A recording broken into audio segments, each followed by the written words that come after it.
That's essentially being a mediator. No, it would be an intercession, not a mediation. Two Well, different. what is the definition of intercession?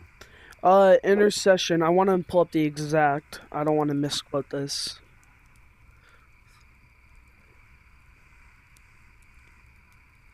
Right here, death. Death. Uh, intercession.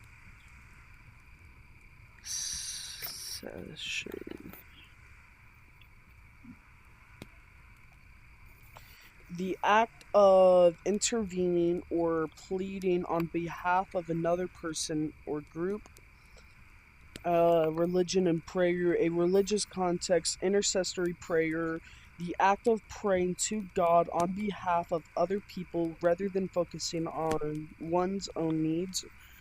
So yeah, Bible never condemns intercession for saints or Mother Mary. So let me read out the definition again. In religious context, intercessory prayer is the act of praying to God on behalf of other people. So, basically, praying to Mother Mary will be on the behalf of praying for someone else. Having Mother Mary pray for somebody else on the behalf of someone. Now, Bible never. If you were thirsty Hmm? and you had access to a faucet with clean, clear water, why would you go and ask somebody else to get you water when Uh, you can go to the source? sure, but I don't believe that's where intercession lies. I believe a better question would be if you cannot reach this faucet, but somebody's near you that they can, would you ask? Yes. Now, just because you can reach the faucet doesn't mean, oh yeah, you have to. It's not an ought that you have to get it yourself. And I don't believe that definition fully implies the intercession. Well, I think you're wrong. Okay, sure. Can you tell me how? Well, if you can get access to that water and it's freely available, all you have to do is get it, Mm-hmm. right? Yeah, I agree. Then you go direct to the source. Sure, but is it an ought that you have to go directly to a source? Why wouldn't you? That's not an answer to my question. Once again, that's a deflection. Is it an ought that you 100% have to go to the source, or is there ways to where you don't want to or that you can't physically? Because if you say that it's an ought, then you're rejecting the idea of people who can't go to the source and that actually Oh do need no, intercession. no. Everyone can go to the source, to the well of everlasting life by going directly to Jesus. Sure, Everyone can.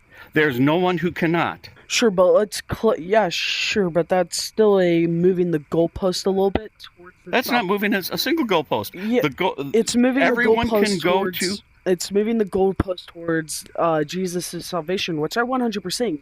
The only way to be saved is through Jesus. Say that again. The only way to be saved and have salvation is through the power of Jesus. But it is not by faith. Correct. It's not by faith and faith alone. We want to keep in mind of James 2:24 that says you are justified by your deeds and not by faith alone. I want to clarify that what it means when in James 2:24 is good deeds come after faith naturally. If you are putting out good deeds like oh Now I you're gotta do this. deflecting. Now you're deflecting. I never said faith or works. I never brought that up. You're deflecting I because want to your own clear. words No, trapped you. I want to Your clear. own No, words trapped you. I'm clarifying the salvation of Christ that it's not by faith and faith alone. But nowhere in the Bible does it ever condemn intercession. Ever. It doesn't make that it's right, though. Actually, the It Bible doesn't does make it call for right. intercession. I can bring you up a verse real quick where For explicitly. praying for other people, yes. It calls for intercession, yes, but it doesn't matter for who. Yes. Intercession in of itself is what we're supposed to be focusing on. Whether it's for saints, Mary, God, or the Pastor Bob in Arkansas Right. on That's Main correct. Street. And you can pray for. I have agreed with you. You can pray for anyone, and we should. Yeah, but that's I'm not. talking about praying to. Yeah, That's but different. praying to is Mary also is a false intercession. idol if you're going to worship Mary. Whoa, whoa, whoa, whoa, Mary whoa, whoa, does whoa, not. whoa. Mary does not No one deserve worships our Mary. worship.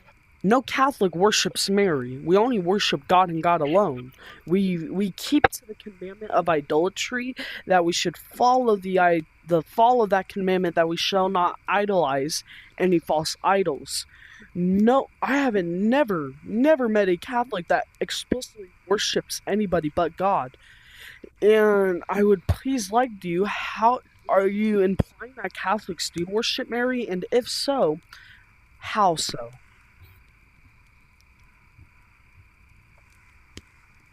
Well, you'll have to go ahead and look at some of your prayers and answer that yourself. See, because obviously you've closed off your mind to it.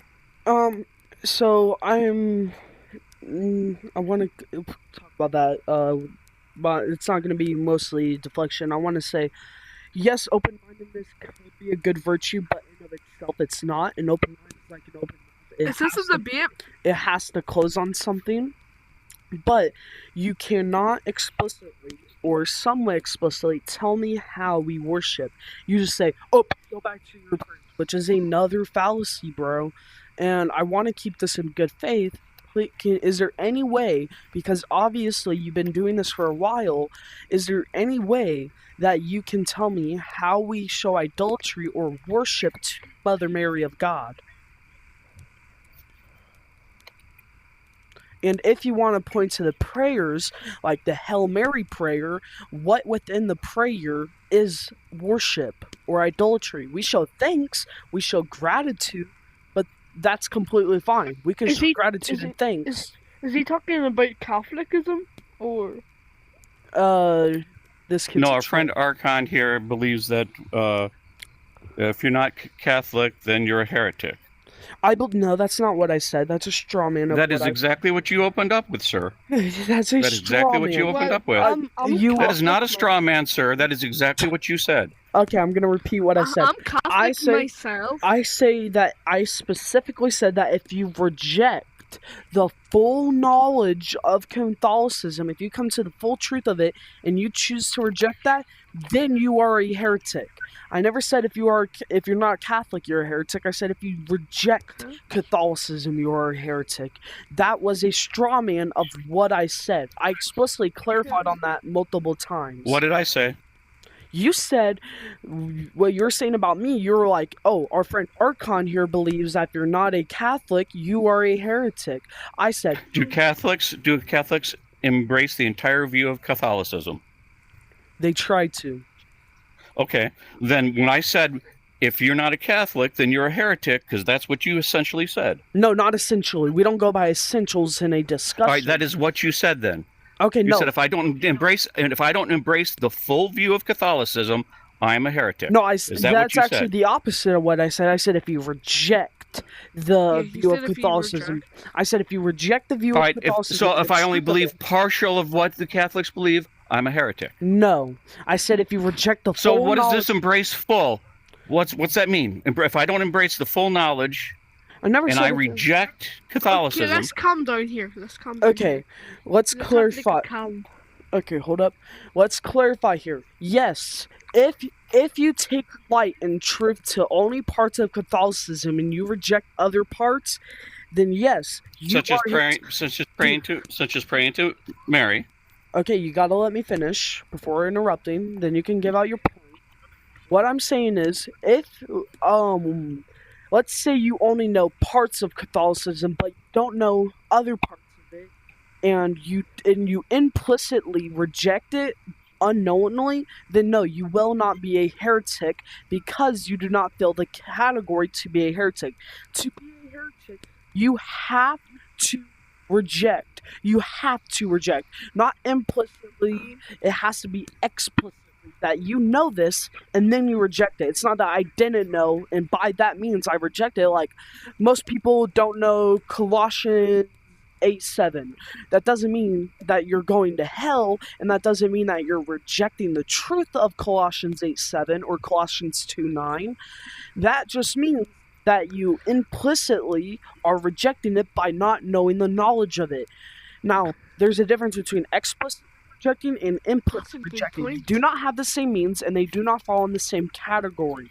By what I'm saying is that to be a heretic, you have to know the truth, the full truth of Catholicism, and choose to reject it. And once you choose to reject it, you are explicitly a heretic. Okay, that's very good. Not gonna lie.